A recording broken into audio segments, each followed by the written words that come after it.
அடிக்கடி நிறைய பேர் பேசுகிற விஷயம், நிறைய பேர் அறிவோடும் பேசுவாங்க, அறிவு இல்லாமலும் பேசுவாங்க, ஆனால் எல்லாரும் பேசுகிற விஷயம்.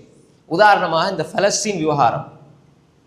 பலஸ்தீனில் எவ்வளவு நாட்களாக, அது பல வருடங்களாக தொடர்ந்து இன்று கொதித்து நாங்கள் எங்களோட கண்களால் பார்க்குற இந்த சமூக வலைத்தளங்களில் ஒவ்வொரு நாளும் வீடியோக்களை பார்த்துக்கிட்டே இருக்கிறோம்.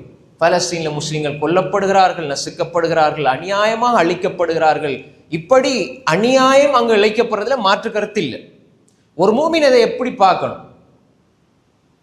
அதாவது பாருங்க, ஈமான் குறைந்த ஒரு மனிதன் அதை பார்த்து நினைக்கிறது, சில பொழுது எங்களுக்கு இந்த சிந்தனை வரும், இதெல்லாம் நடக்குதானே, இவர்கள் யூதர்கள் காஃபிர்கள் முஸ்லீம்களை போட்டு இப்படி சித்திரவதை பண்றாங்க, இப்படி கொலை செய்யறாங்க, அநியாயம் செய்யறாங்க, அல்லாண்டு ஒருத்தர் இருக்கிறான் தானே, அவன் பார்த்துக்கிட்டு தானே இருக்கிறான். ஏன் அல்லாஹு தாலா இவங்க அநியாயம் அழிக்கப்படுறது அல்லாஹ் பார்த்து தானே இருக்கிறான், இவங்களுக்கு அல்லாஹு தாலா ஒரு அழிவை கொடுக்க மாட்டேங்கிறானே, இப்படி யோசனை வரும். முஸ்லீம்களுக்கு அல்லாஹ் ஒரு உதவி செய்ய மாட்டானா?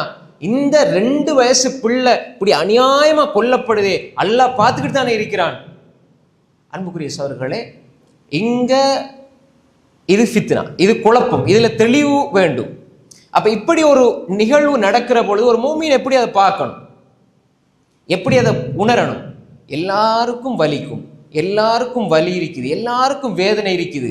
ஆனால் இந்த உணர்ச்சிகள் மார்க்கம் அல்ல. நல்லா விளங்கிக் கொள்ளுங்க. உணர்ச்சி வசப்பட்டு பேசுறதுனால மார்க்கமாகி விடாது. அறிவு என்ன சொல்லுது, இஸ்லாம் என்ன சொல்லுது, மார்க்கம் என்ன சொல்லுது, குர்ஆன் சுன்னா என்ற அந்த வகை என்ன சொல்லுது, இந்த விடயத்தில் பார்க்கணும்.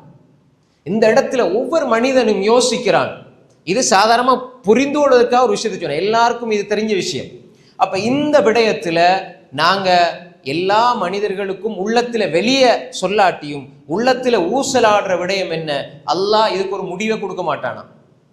அன்புக்குரிய சகோதரர்களே, நாங்க அடிப்படையில் ஒரு விஷயத்தை விளங்கிக் கொள்ளணும். இந்த உலகம் என்பது அத்துனியா சிஜ்னுல் முஃமின் வ ஜன்னத்துல் காஃபிர், இதெல்லாருக்கும் தெரியும். மோமினுக்கு சிறைச்சாலை, காஃபிர்களுக்கு சொர்க்கம், இது ஒரு விஷயம். 2வது, இந்த உலகம் என்பது சோதனை களம், சோதனை கூடம். 3வது, இந்த உலகத்தில் அல்லாஹ் ஒரு மனிதனை படைச்சானா மௌத்தாறு வரைக்கும் சோதனை இருக்கும். அன்புக்குரிய சகோதரர்களே, தெளிவாக நாங்கள் விளங்கிக் கொள்ளணும்.